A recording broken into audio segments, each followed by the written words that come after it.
Om Namo Narayanaya, Jai Swami Narayan, Namaste, welcome back to Chapter 6 in Canto 5. This is called The Activities of Lord Rsabhadeva.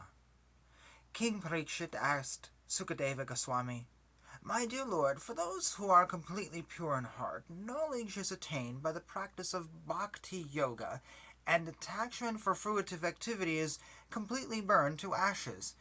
For such people, the powers of mystic yoga automatically arise. They do not cause distress. So why, then, did Lord Rsabhadeva neglect them?" Srila Sukadeva Goswami replied, "My dear king, you have spoken correctly. However, after capturing animals, a cunning hunter does not put faith in them, for they might run away. Similarly, those who are advanced in spiritual life do not put faith in the mind. Indeed, they always remain vigilant and watch the mind's action. All the learned scholars have given their opinion. The mind is by nature very restless, and one should not make friends with it. If we place full confidence in the mind, it may cheat us at any moment. Even Lord Shiva became agitated upon seeing the Mohini form of Lord Krishna, and Subhari Muni also fell down from the mature stage of yogic perfection. An unjust woman is very easily carried away by paramours, and it sometimes happens that her husband is violently killed by her paramours. If the yogi gives his mind a chance and does not restrain it, his mind will give faculty to enemies like lust and anger, greed, and they will doubtlessly kill the yogi. The mind is the root cause of lust, anger, pride, greed, lamentation, illusion, and fear. Combined, these constitute bondage to fruitive activity. What learned man would put faith in the mind?" Lord Rsabhadeva was the head of all kings and emperors within this universe. But assuming the dress and language of an avadhuta, he acted as if dull and materially bound. Consequently, no one could observe his divine opulence. He adopted this behavior just to teach yogis how to give up the body. Nonetheless, he maintained his original position as a plenary expansion of Lord Vyasadeva Krishna. Remaining always in that state, he gave up his pastimes as Lord Rsabhadeva within the material world. If, following in the steps of Lord Rsabhadeva, one can give up his subtle body, there is no chance that one will accept a material body again. Actually, Lord Rsabhadeva had no material body, but due to Yoga Maya, he considered his body material, and therefore, because he played like an ordinary human being, he gave up the mentality of identifying with it. Following this principle, he began to wander all over the world. While traveling, he came to the province of Karnataka in South India and passed through Konka, Venka, and Kutaka. He had no plan to travel this way, but he arrived near Kutakakala and entered a forest there. He placed stones within his mouth and began to wander through the forest, naked and with his hair disheveled like a madman. While he was wandering about, a wild forest fire began. This fire was caused by the friction of bamboos, which were being blown by the wind. In that fire, the entire forest near Kutakakala and the body of Rsabhadeva were burnt to ashes. The king of Konka, Venka, and Kutaka, whose name was Arhat, heard of the activities of Rsabhadeva, and imitating Rsabhadeva's principles, introduced a new system of religion. Taking advantage of Kali Yuga, the age of sinful activity, King Arhat, being bewildered, gave up the Vedic principles, which are free from risk, and concocted a new system of religion opposed to the Vedas. That was the beginning of the Jain Dharma. Many other so-called religions followed this atheistic system.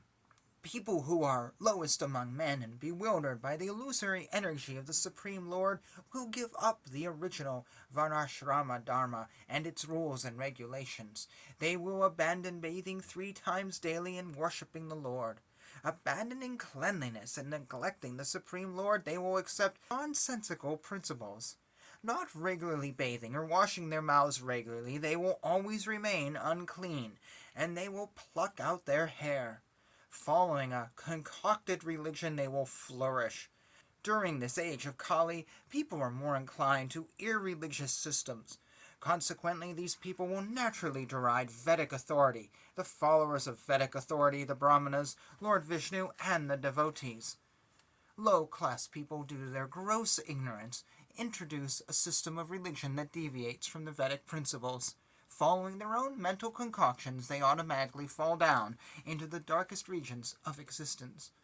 In this age of Kali, people are overwhelmed by the modes of passion and ignorance. Lord Rsabhadeva incarnated himself to deliver them from the clutches of Maya. Learned scholars chant about the transcendental qualities of Rsabhadeva in this way. This earthly planet contains 7 seas and many islands and lands, of which Bharatavarsha is considered the most pious. People of Bharatavarsha are accustomed to glorifying the activities of Lord Vishnu in his incarnations as Lord Rsabhadeva and others. All these activities are very auspicious for the welfare of humanity. What shall I say of the dynasty of Priyavrata, which is pure and very much celebrated? In that dynasty, the Supreme Person, the original personality of Godhead, descended as an incarnation and executed religious principles that could free one from the results of fruitive activity. Who is the mystic yogi who can follow the examples of Lord Rsabhadeva even with his mind? Lord Rsabhadeva rejected all kinds of yogic perfection which other yogis hanker to attain. Who is that yogi who can compare to Lord Rsabhadeva? Lord Rsabhadeva is the master of all Vedic knowledge, human beings, demigods, cows, and brahmanas. I have already explained his pure transcendental activities, which will vanish the sinful activities of all living entities. This narration of Lord Rsabhadeva's pastimes is the reservoir of all auspicious things. Whoever attentively hears or speaks of them, following in the footsteps of the Acharyas, will certainly attain unalloyed devotional service at the lotus feet of Lord Vyasadeva, Lord Vishnu. Devotees always bathe themselves in devotional service in order to be relieved from various tribulations of material existence. By doing this, the devotees enjoy supreme bliss, and liberation personified comes to serve them. Nonetheless, they do not accept that service, even if it is offered by Lord Vishnu himself.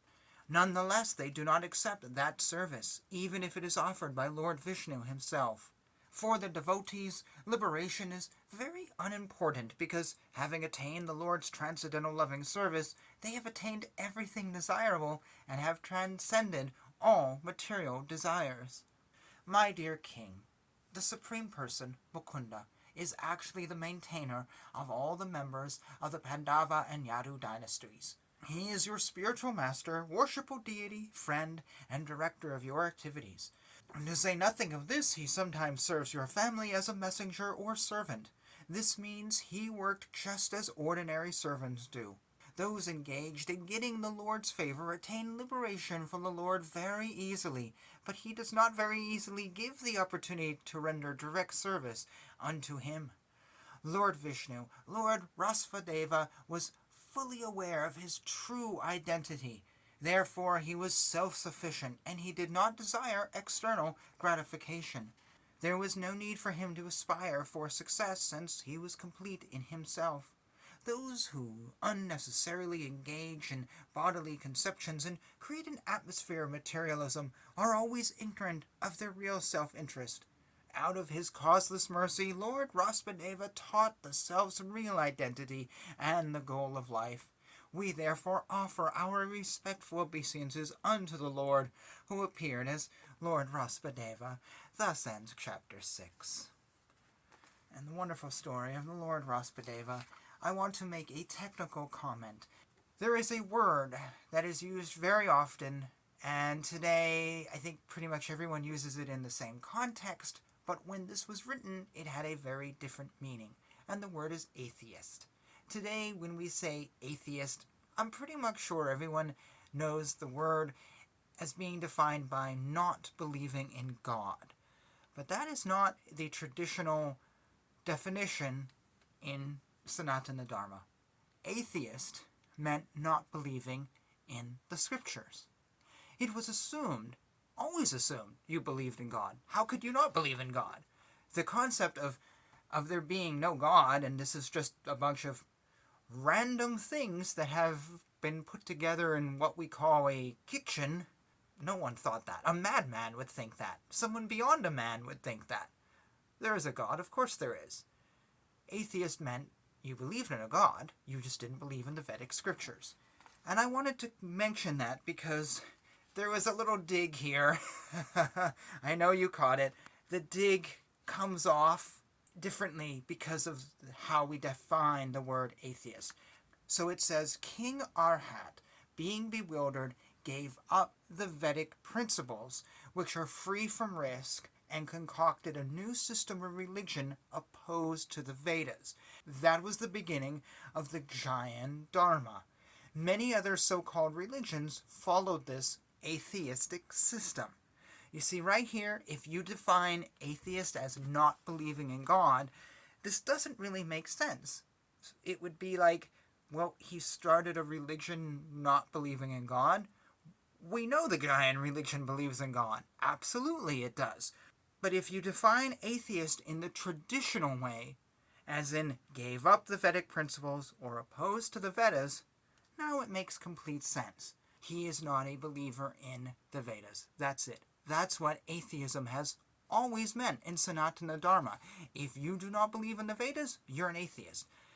I believe even Buddha would have been an atheist because he turned his back on the Vedas. Anyone would be an atheist. A Christian is an atheist. Of course, once people came into India and we had now discussions between East and West and different religions, that definition has sort of faded away. Maybe, I don't know, maybe my fellow compatriots who are in India say, no, we still use the word atheist this way, but I think the European definition has proliferated, so I wanted to make that clarification. This is not calling Jainism an atheist religion, and it isn't really even saying it's bad. It's just not Vedic.